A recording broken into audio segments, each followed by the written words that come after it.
Kalau Mhm. kita ngomongin data ya, Iya. dari dulu kan sebenarnya udah ada data ya. Nah, seharusnya di big data ini dengan teknologi yang ada, Kita harus makin iya, belajar lebih dalam ya, Kak, iya ya? kita harus belajar lebih dalam. Hi guys, welcome to DigiShare by Astra Digital Academy.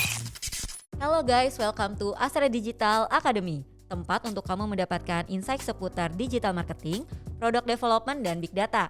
Insight tersebut bisa kamu temuin di Instagram, live at Astra Digital, YouTube dan podcast Astra Digital Academy, dan website di www.astradigital.id.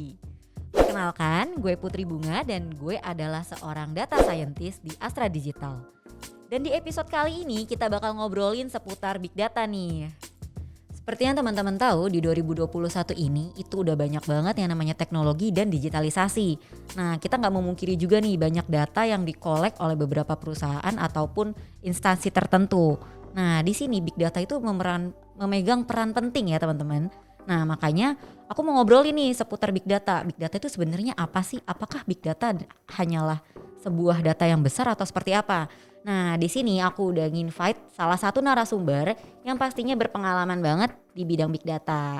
Di sini ada Kak Sukma. Halo Kak Sukma. Halo Bunga, halo teman-teman semua. Nah, teman-teman, Kak Sukma ini adalah seorang senior data scientist di Astra Digital nih. Ya Kak Sukma ya? Ya Udah benar. lama gak nih Kak kerjanya Kak? Kurang lebih 3 tahun nih jadi data Wah, scientist. udah ngerti banget ya dalam big data itu seperti apa ya Kak Sukma ya? Ya, amin. Terus Nah, belajar lah ya.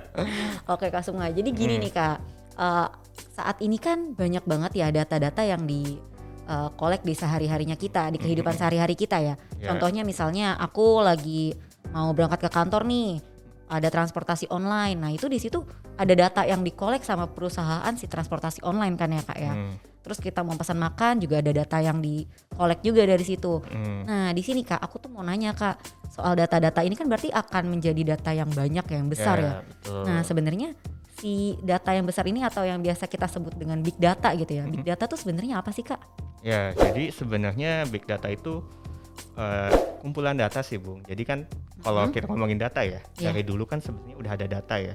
Data yang kesimpan baik itu secara tulisan atau digital ataupun udah kesimpan di komputer lah sedikit-sedikit. Nah, cuman kenapa big data ini bisa muncul?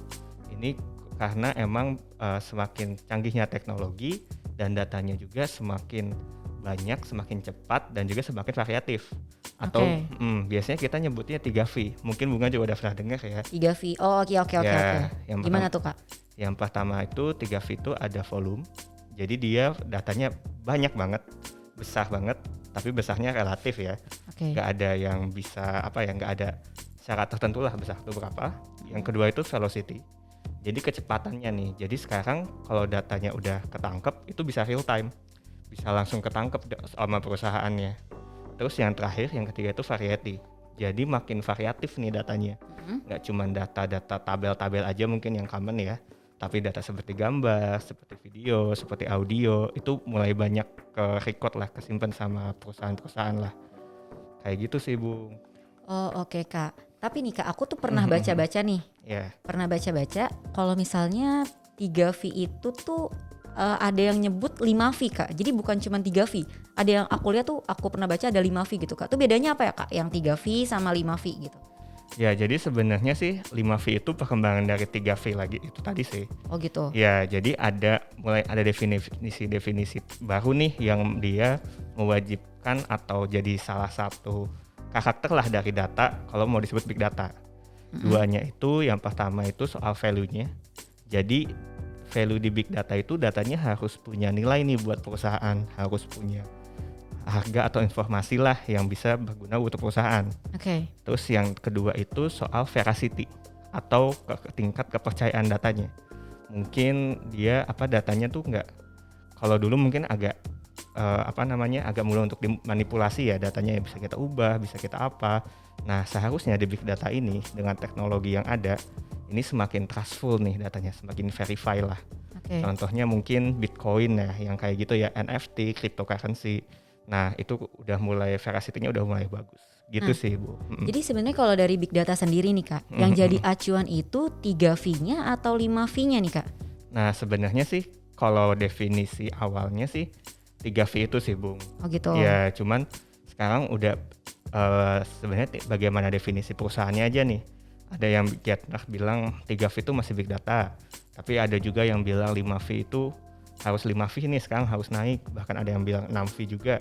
Nah cuman kalau sekarang sih penggiat-penggiat data masih fokus 3V itu sih, masih gitu. bisa dibilang big data gitu, seperti itu sih Bu. Oke. Terus nih Kak, aku mau nanya juga nih Kak, kalau misalnya di big data itu sendiri ya, itu tuh di bisnis sekarang tuh seperti apa ya kayak manfaatnya? Maksudnya data-data ini kan tuh banyak banget ya. Terus kira-kira yang digunakan untuk bisnis tuh yang seperti apa tuh Kak? Ya benar banget. Tadi kan aku udah sempat sebut ya, variatif banget, besar banget, bahkan real time banget dia datanya. Nah sebenarnya apa sih yang digunain di bisnis? Nah ini sebenarnya tergantung bisnisnya lagi sih Bung. Oke. Jadi lebih tepat kalau kita ngomongnya big data ini buat apa sih? Nah lebih tepat ngomongnya kalau bisnis ada kebutuhan apa dan bisa di-provide oleh big data. Nah, jadi kita harus tahu dulu nih bisnisnya tuh apa, terus baru nanti kita lihat nih big datanya tuh seperti apa sih, data apa yang dibutuhkan untuk bisnis tersebut gitu Kak? Betul. Nah tapi nggak terbatas untuk bisnis saat ini aja. Oke. Jadi maksudnya gimana tuh Kak? Nah jadi misalnya nih kita harus tahu juga potensi-potensi data. Jadi nggak asal rekam, nggak asal dicatat datanya, nggak asal disimpan, tapi harus tahu visi kedepannya nih. Jadi misalnya kayak, oh sekarang aku punya bisnis produk misalnya. Dari data-data ini aku bisa meningkatkan performa. Nah tapi aku juga pingin punya produk baru nih atau fitur baru nih dari produk lama tersebut. Nah itu juga kita harus siapkan infrastruktur big datanya. Jadi bisa untuk bisnis hari ini atau bisa juga data yang disimpan itu untuk potensi bisnis ke depannya. Seperti itu Bu. Oh jadi kalau misalnya sekarang itu data itu kan banyak banget ya, variasinya kan. Nah berarti kalau misalnya sebuah perusahaan menyimpan semua data itu bisa jadi untuk keputusan yang akan mendatang ya Kak ya, bukan keputusan untuk saat ini aja ya kan? Iya betul. Oh oke. Jadi tapi ini aku mau nanya nih Kak, kalau misalnya seperti itu kan sebenarnya akan memakan ini juga ya, memakan database gitu kan biasanya kalau storage-nya kan biasanya ada kapasitasnya. Nah itu kalau misalnya kebanyakan data seperti itu tuh gimana sih Kak? Apakah kita hanya akan menaruh data yang penting-penting aja atau seperti apa Kak? Nah ini sebenarnya dibalikan lagi ke perusahaannya sih Bu. Emang sebenarnya big data tuh gimana ya? Kita nggak setiap perusahaan apakah perlu big data, yang tergantung perusahaannya itu sendiri sih Bu. Mungkin Bunga pernah dengar istilah ini nggak? Data is new oil. Pernah Kak. Itu aku beberapa kali ikut seminar. Itu seminar di depannya tuh pasti ada bridgingnya, data is the new oil gitu. Nah iya benar. Itu salah satu analogi yang bagus Bung. Oke. Ya, kenapa tuh Kak? Kenapa? Jadi ceritanya gini nih Bung. Kalau kita mau nyari kilang minyak lah let's say ya. Itu kan berarti butuh penggalian dulu, butuh analisis awalnya dulu, dan itu kan biayanya banyak ya.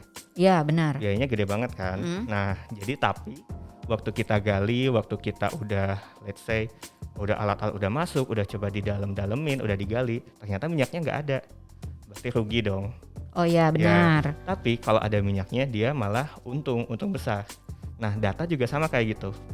Jadi kita harus benar-benar berpikir nih, apakah data ini bermanfaat sebelum kita bikin infrastruktur big datanya ya. Oke. Apakah daerah data ini tuh bisa kita gali, bisa memunculkan minyak, bisa memunculkan insight potensi gitu ya? bisnis atau insight, atau enggak sama sekali. Makanya analogi itu sebenarnya cukup bagus sih Bu. Jadi sebelum kita bikin infrastruktur datanya, kita harus tahu dulu nih, ada minyak nggak di situ, ada informasi nggak, knowledge nggak, potensi bisnis nggak di situ. Kalau ada, ya berarti kita udah hitung-hitungan nih, oh infrastrukturnya oke lah, kita bangun lah, nggak apa-apa mahal, tapi pasti ada potensi yang besar di baliknya. Seperti itu sih Bu. Oke nih Kak, berarti kan sebenarnya data itu kalau misalnya kita lihat, kita bisa memisahkan dari awal ya. Kita harus melihat dulu nih infrastrukturnya, data yang dibutuhkan seperti apa, data yang tidak dibutuhkan seperti apa gitu ya Kak ya. Nah kalau yang aku lihat nih Kak, berarti kan peran big data sendiri itu sangat penting ya di bisnis saat ini ya. Nah perkembangan big data sendiri itu di era bisnis nih kayak gimana sih Kak di saat ini nih? Apakah semakin meningkat, semakin banyak yang orang-orang akhirnya menggunakan big data atau seperti apa Kak? Oke Bung, jadi sebenarnya nih mungkin sebelum ke depannya gimana, aku cerita kita pas dulu kali ya, coba lihat masa lalu dulu kali ya. Nah sebenarnya sih tuh? Mungkin Bunga tahu nggak data scientist, data analis itu hype-nya kira-kira tahun berapa? Kayaknya sekitar tahun 2018 ke sini gak sih? 2018 ke sini ya. Jadi Ya. kayak the sexiest job gitu gak sih? Data scientist tuh. Iya bener. Nah tapi sebenarnya sebelumnya tuh ada loh pekerjaan yang jobdesknya serupa. Jadi kayak analisis data untuk bikin decision making, entah itu namanya analis atau apa. Tapi sebenarnya dari dulu udah ada nih pekerjaan kayak gini. Tapi kenapa dia jadi sexist job atau mungkin jadi apa namanya cukup populer lah ya tahun 2018an. Itu karena emang teknologi makin berkembang, Bung. Jadi tadi benar kata Bunga, semua data sekarang ke-record oleh perusahaan, jadi butuh orang yang mampu, butuh tim yang mampu untuk analisis itu. Makanya data scientist muncul. Nah, kedepannya kayak gimana? Kedepannya, nah ini bakal geser lagi nih, Bung. Seperti apa tuh, Kak?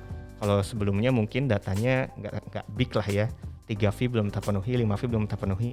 Nah, sekarang geser lagi. Sekarang bahkan menuju 5V yang tadi, Bung. Jadi kayak kita nggak sekedar data-data yang mungkin cuman tabel atau kolom yang jutaan itu, kita udah ngomongin sekarang mungkin udah gambar, udah video, drone, IoT di mana-mana. Semakin banyak jadi variasi datanya juga ya. Jadi bukan hanya data kita sekedar teks aja, tapi gambar, video dan lainnya menjadi sebuah data yang bisa diolah juga ya, Kak ya. Selaras dengan perkembangan teknologi sih, berarti kita juga harus upgrade diri nih, Bung. Sebagai data scientist kita harus belajar terus. Teman-teman yang mau jadi seorang pekerja data juga harus upgrade diri terus. Karena bakal geser nih trennya nih. Dan bahkan sekarang nggak cukup. Mungkin kalau dulu inget ya, kalau zaman aku sih ya, dulu mungkin cukup sekedar bisa Python atau mungkin tahu matematika statistika dikit-dikit lah. Nah sekarang AI atau robot atau komputer udah bisa ngelakuin sendiri tuh. Udah bertambah ya, udah semakin bertambah nih. Kita harus makin belajar lebih dalam ya, Kak ya. Kita harus belajar lebih dalam lagi. Terus kita juga mungkin uniqueness kitanya juga harus digali lagi soal sense bisnisnya. Dan yang nggak kalah penting sih, Bung, kita harus bisa blend in nih. Kita harus bisa mengerti bisnis lebih lanjut nih. Karena sebenarnya data itu nggak bisa bekerja sendiri, harus tim. Oke. Nah, jadi teman-teman, kalau di sini bisa aku simpulkan nih, ternyata big data itu bukan cuma data yang besar, teman-teman, tapi data yang memiliki beberapa karakteristik. Contohnya kayak tadi yang Kak Sukma mention ya, ada 3V atau mungkin ada 5V. Tadi ada volume, variety, velocity dan lainnya ya. Nah, selain itu teman-teman, tadi Kak Sukma juga ada mention nih beberapa keahlian yang harus dimiliki oleh seseorang yang bekerja di big data.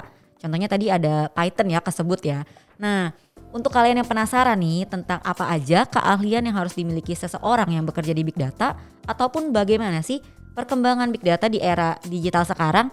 Nah, kalian stay tune ya karena kita akan membahas lebih lanjut di episode berikutnya. Kalian bisa mendapatkan informasi lainnya di YouTube dan podcast Astra Digital Academy, Instagram live @astradigital dan website www.astradigital.id. Stay tune and see you. Hi guys, welcome to DigiShare by Astra Digital Academy.